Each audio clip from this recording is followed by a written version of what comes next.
Assalamualaikum. This is a presentation for BEESK 3033, History of Economic Thoughts, presented by Group 5. And we are presenting to discuss the origin of Neoclassical school and the extension of that school as compared to earlier Marginalist and Classical school. We are also explaining further how Alfred Marshall combined the idea of Adam Smith and William Stanley Jevons to further explain the theory of value.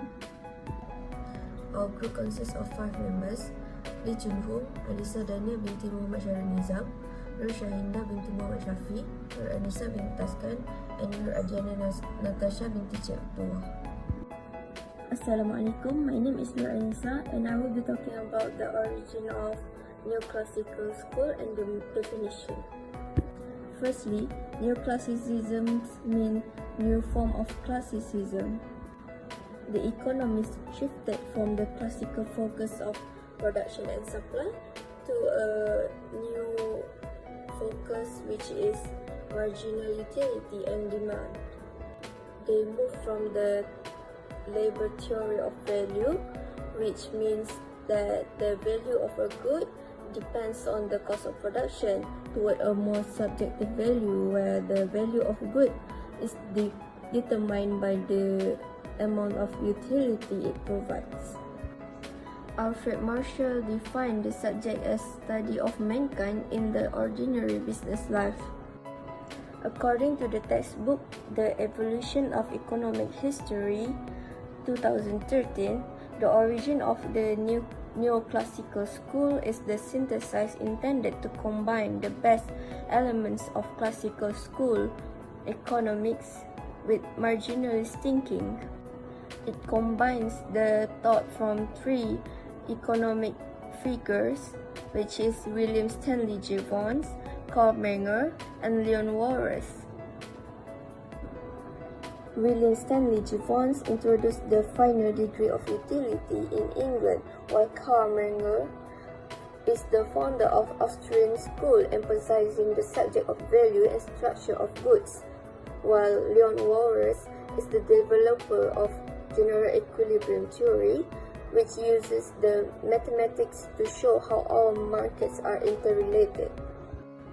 According to the textbook The Evolution of Economic History 2013, the origin of the Neoclassical school is the synthesis intended to combine the best elements of classical school economics with marginalist thinking. It combines the thought from 3 economic figures, which is William Stanley Jevons, Karl Menger, and Leon Walras. William Stanley Jevons introduced the final degree of utility in England, while Karl Menger is the founder of Austrian school, emphasizing the subject of value and structure of goods, while Leon Walras is the developer of general equilibrium theory, which uses the mathematics to show how all markets are interrelated. Hello, my name is Alisa and my matrix number is 307097, and now I'm going to explain the 3 extension of economic analysis introduced by the Neoclassical school. So, the Neoclassical school improved earlier economic ideas from the classical and marginalist school. Neoclassical economists wanted to explain economics activities in a more complete and realistic ways. So, they introduced 3 important extensions. The first one, they explain that price is determined by both demand and supplies. Second, they developed monetary economics by studying the role of money, inflation, and interest rates. And third, they study imperfection competition such as monopoly and imperfect markets. These contributions help economics better understand how real markets and economies work. The first extension introduced by the Neoclassical school is the theory that both demand and supply determine price. Earlier, classical economists believed that price was mainly determined by supply and cost of production.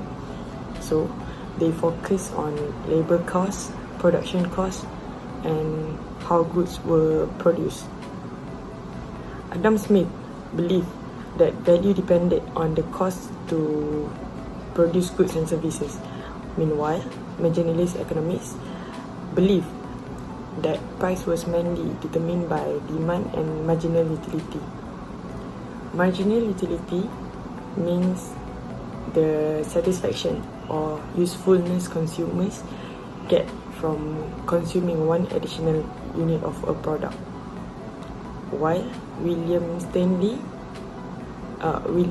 Jevons explained that consumers decide value based on usefulness. Okay, so neoclassical economists combine these two ideas together and explain that the market price is determined through the interaction between demand and supply. Demand represents consumers' willingness to buy goods, while supply represents producers' willingness to sell goods. When the demand and supply equilibrium price is achieved. This idea became the foundation of modern theory in economics. Now I'm going to talk about monetary economics. The second extension of neoclassical school is monetary economics, because neoclassical economists studied how money affects the economy and economic activities. That they explain the money influences prices, purchasing power, production, and also economic growth. For example, when there's too much money circulating in the economy, price may increase and inflation can happen. One important economist was Irving Fisher. He developed the quantity theory of money, which explained the relationship between money supply and price levels. Fisher believed that if the amount of money increases too much, inflation will occur. Another important economist was Nat Wixell. He focused on interest rate and explained how they affected borrowing, investment, and economic stability. Because low interest rates encourage businesses and consumers to borrow and spend more, while high interest rates reduce spending and investment. This idea later become one of the very important in modern banking system and monetary policy used by the central banks today. Now I'm going to explain the third extension, imperfect competition, which introduced by the neoclassical school, is the analysis of imperfect competition. Back in the day, earlier economic theories mainly focused on perfect competition, while in perfect competition there are too many buyers and sellers, products are similar, and no single firm can control prices. However, neoclassical economics realized that real markets are often imperfect. Some firms have market power and can influence price and output. One example is monopoly, where only one seller controls the market, since there are no close competitors and firm has the power to set prices. Neoclassical economists have studied imperfection competition, where firms compete with each other but still have some control over prices because their products are different. This extension helps economists better understand real business behavior, competition, and market structures in a modern economy. In conclusion, the neoclassical school introduced three important extensions in economics and this. First, they explain that prices are determined by both demand and supply together. Second, they develop monetary economics by studying money inflation, and interest rates. Third, they expanded economic analysis by studying monopoly and imperfect competition instead of focusing only on perfect competition. These contributions made economic theory more complete and realistic. As a result, neoclassical economics became one of the foundation of modern economics used today. That's all for me. Thank you. Hi, my name is Nora Adriana Natasha binti Abdullah. My train number is 303270, and I will be talking about Adam Smith and his contribution to the economic thought, especially on the concept of the value and price. So for the introduction, Adam Smith was a Scottish philosopher and economist who lived from 1723 until 1790. He is widely known as the father of modern economics because of his ideas laid the foundation for classical economics. His famous book is The Wealth of Nations, published in 1776, has changed the economic thinking from mercantilism to the idea of free markets. He also introduced the famous concept called the invisible hand, where individuals pursuing their own interests can indirectly benefit the society as a whole. So today I will focus on his theory about value, labor, supply, and demand and price. Smith has explained that there are two types of value. The first is value in use, which a value in use means the usefulness of or utility of a product that consumed by the individuals. For example, water. Water is extremely useful because we need it to survive and we need it to satisfy our needs. The second is value in exchange, which it refers to the purchasing power of price of a good in the market. For example, diamonds. Diamonds have a very high market price. It is very expensive, and even though it is expensive, it is not essential for a survival. This leads to Smith's famous idea called the diamond water paradox. Diamond water paradox is when Adam Smith questioned why water, which is the essential thing for our life, is cheaper. However, diamonds, which are the luxury items, are very expensive. He explained that utility alone does not determine price. Instead, the value of product depends on the cost and effort needed to obtain it. Water is abundant and easy to access, while diamonds are rare and difficult to have it. Therefore, diamonds have a higher exchange of theory of value. According to the Adam Smith, the true value of goods comes from the labor who required to produce them. It is fall onto the effort of the labor to acquire the goods. He famously said, the real price of everything is the toil and trouble of acquiring it, which means the actual cost of a product is not only money, but also the effort, time, and sacrifice involved in producing it. In a primitive society, the value of goods depends purely on labor. The more labor required, the more valuable the good becomes. Therefore, the labor is way more valuable than capital. So for the supply, demand, and price, Adam Smith also discussed the relationship between supply, demand, and price. He has introduced two important concepts: natural price and market price. Natural price is the long-run price based on the production costs, such as wages, rent, and profit. However, the market price is the actual price in the market at a specific time. It changes according to the changes in supply and changes in demand. Adam Smith believed that market prices will eventually move toward the natural price of this. We move to the pill analogy. Adam Smith used pills as an example to explain the pill analogy. Even though pills are not necessary for survival, they are way more valuable because obtaining them requires difficulty, effort, and labor. The harder something is to obtain, the more valuable it becomes. This analogy supports his belief that labor and scarcity influence the value of a product. In conclusion, Adam Smith made major contributions to the economics. From his theory, we are able to learn that utility and price are different concepts. Utility cannot define the price, and the price itself can be defined from the effort of obtaining something or the cost of production. Labor plays an important role in determining value. Other than that, prices are influenced by supply, demand, wages, rent, and profit, or in simpler words, the prices are also influenced by the cost of production. Market prices naturally move toward production costs over time. Hence, his ideas continue to influence the modern economics until today.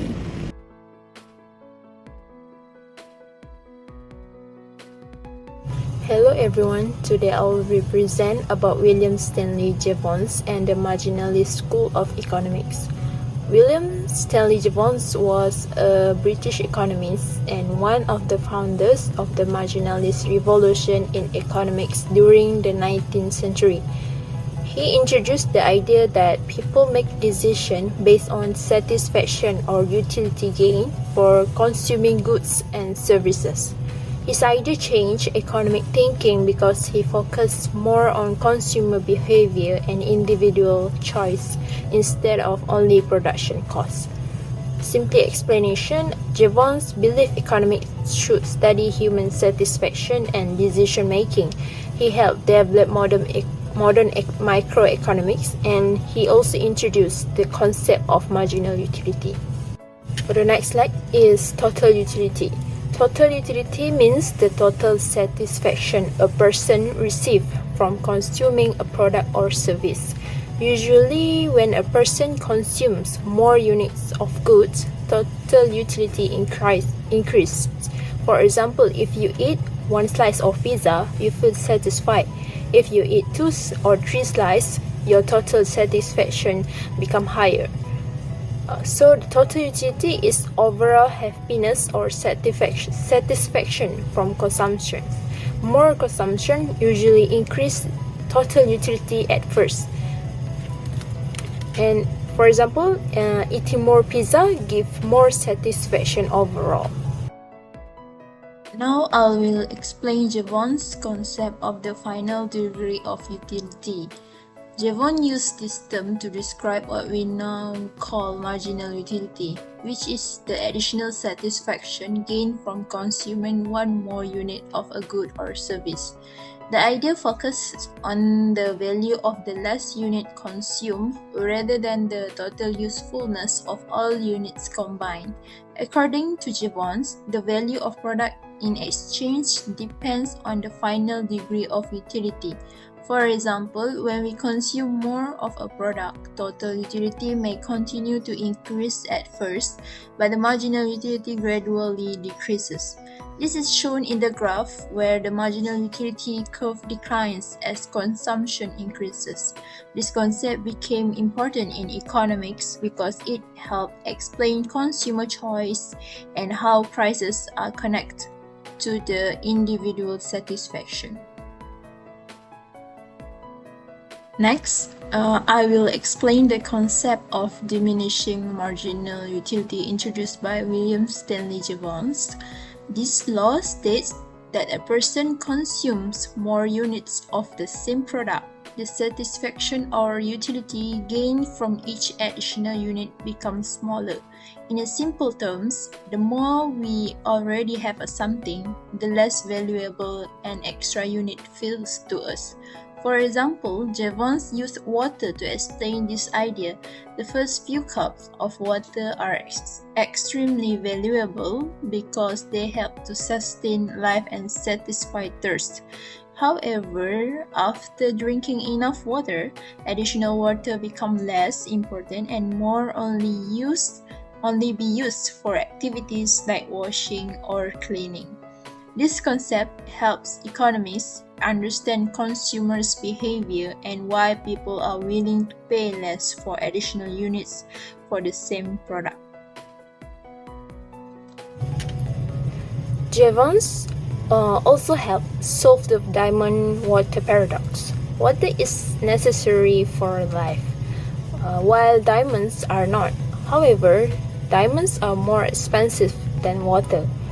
Jevons explained that price demand depends on the marginal utility, not the total usefulness. Water is abundant, but its marginal utility is low. Diamonds are rare, so their marginal utility is high, making them more expensive. Water has a high total usefulness but a low marginal utility because it is abundant. Diamonds have high marginal utility because they are scarce. Therefore, diamonds have a higher prices.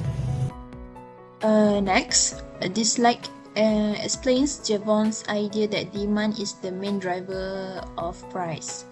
Jevons argued that value of product depends entirely on its utility or the satisfaction consumers receive from it. He disagreed with the earlier belief that labor directly determines value. According to Jevons, labor only affects value indirectly because it is influenced in the supply of goods. His theory can be explained through this change. Cost of production affects the supply. Supply will affect the final degree of utility, and this then determines value or a price. In the market, price is determined by the interaction between supply and demand. When demand is high and the supply is limited, price tends to increase. On the other hand, when the supply increases without a change in the demand, the equilibrium price falls, as shown in the graph on the right. This idea became an important foundation in the modern microeconomics because it connects consumer preference with market prices. This slide explains Jevons' opinion on the value of pearls.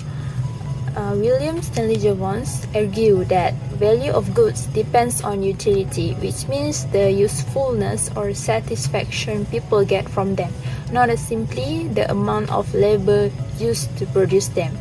The main idea is the pearl that are valuable just because the divers work hard to collect them. Pearls become valuable because consumers desire them for beauty, luxury, and status. Since people are willing to pay high prices for pearls, traders and divers are more motivated to search for them. Jevons believed that value is determined by consumer demand and utility. The more satisfaction a product gives to consumer, the more valuable it becomes. He also explained that the labor alone does not create value unless people actually want the product. For example, a diver may spend many hours underwater collecting pearls, but if nobody wanted the pearls, they would have a little or no value. This shows that the effort does not determine price or value.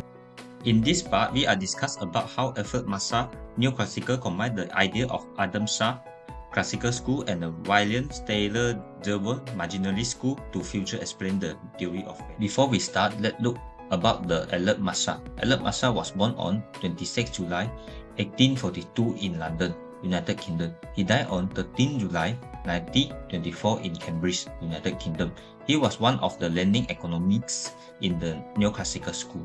Massa was the second son of William Massa, who worked at the Bank of England. He studied at Merchant Taylor School and later attended St. John's College, Cambridge. He studied mathematics, physics, and economy. Alfred Massa defined economy as a study of human behavior in everyday life.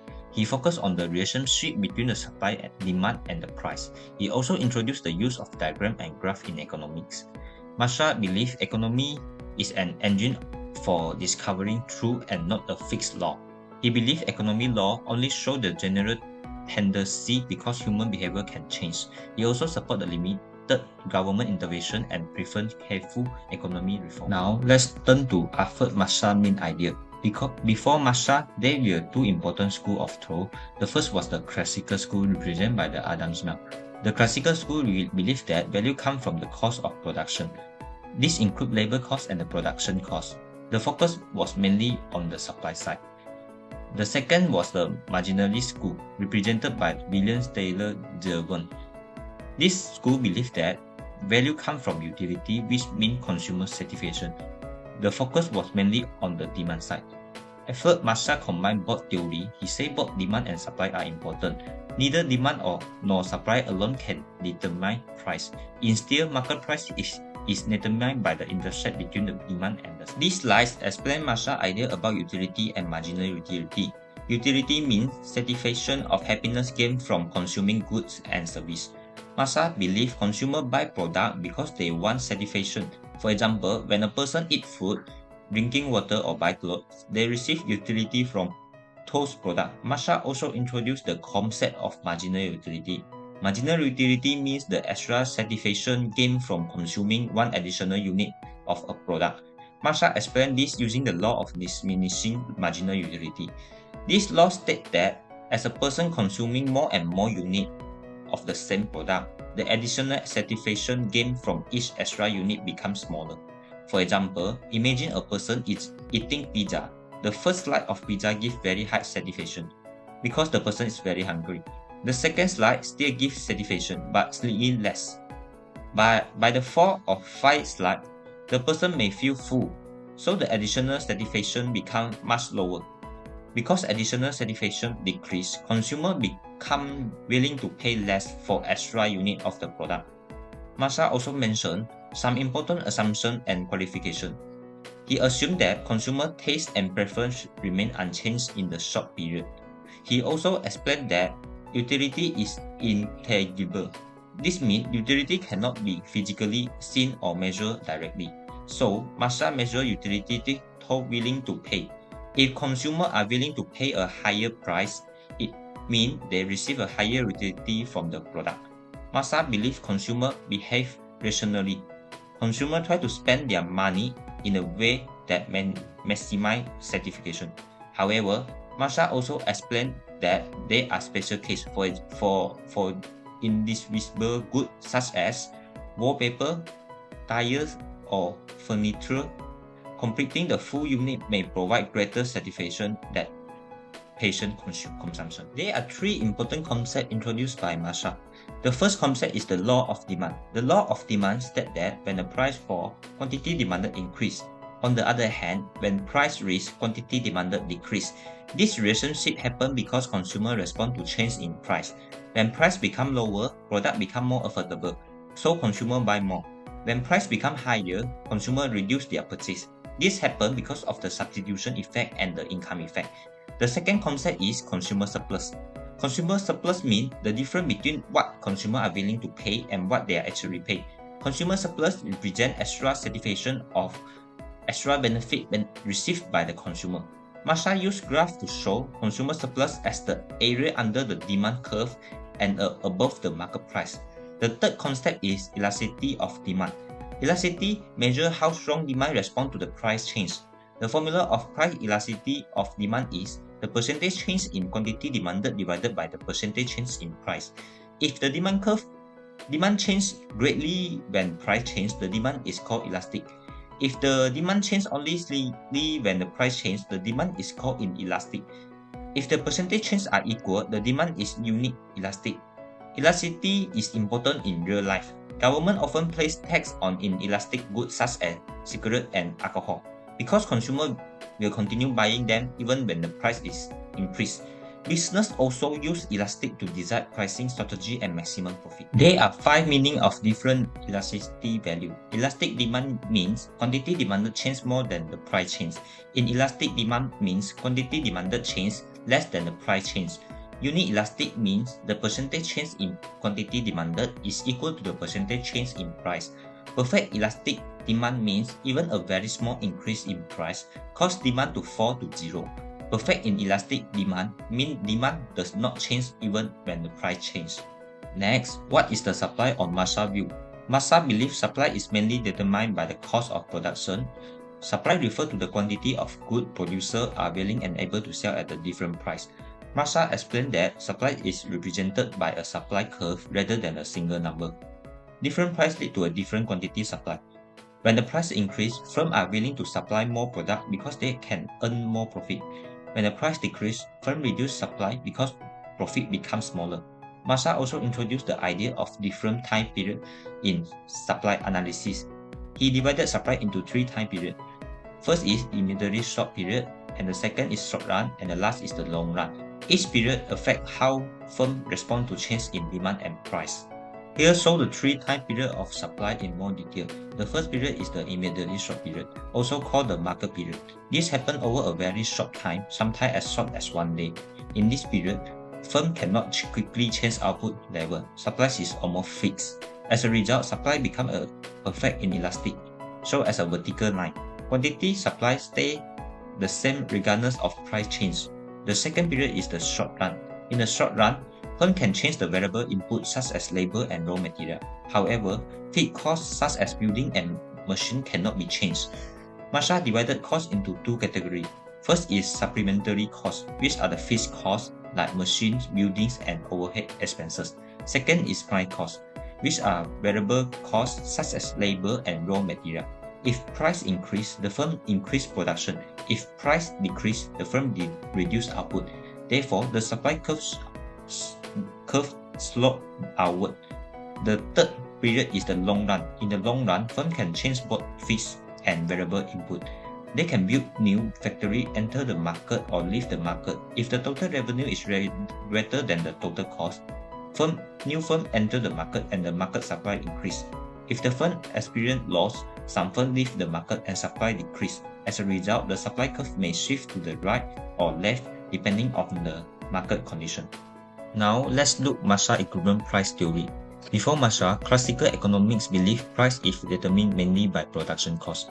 Marginalist economy believe price is determined mainly by utility and demand. Masha combined both ideas.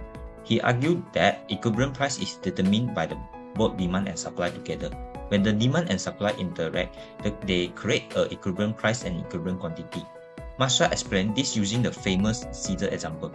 He said, determined price is like cutting paper with scissors. Both runs are necessary to cut paper. Similarly, both demand and supply are necessary to determine price. Without demand or supply, market equilibrium cannot exist. This becomes one of Masha's most famous contributions of economics. Now, let's look the numerical and graphical representation of Masha theory. The blue line represents demand while the red line represents supply. The point where both lines meet is called the equilibrium point, which is point E. At equilibrium, price is 36 shilling, quantity is 700 units. At this point, quantity supply equal to quantity demanded, so there is not shortage and no surplus. If the price reaches to 37 shilling, supply becomes 1000 units and the demand becomes 600 units. This creates a surplus of 400 units. Because there is too much supply, the price will start to fall. If the price falls to 35 shilling, supply becomes 600 units and the demand becomes 900 units. This creates a shortage of 300 units. Because demand is higher than supply, the price will rise. The blue shaded area shows the consumer surplus, which is the extra benefit consumer receive. The green shaded area shows the producer surplus, which is extra benefit producer receive. In the last, Masha explained the value of peer. Peer have a value because people spend effort, time, and money driving for them. This represents the cost of production and the supply side. At the same time, people drive for peer because consumers value peer highly. This represents utility and the demand side. Masha says both explanations are correct.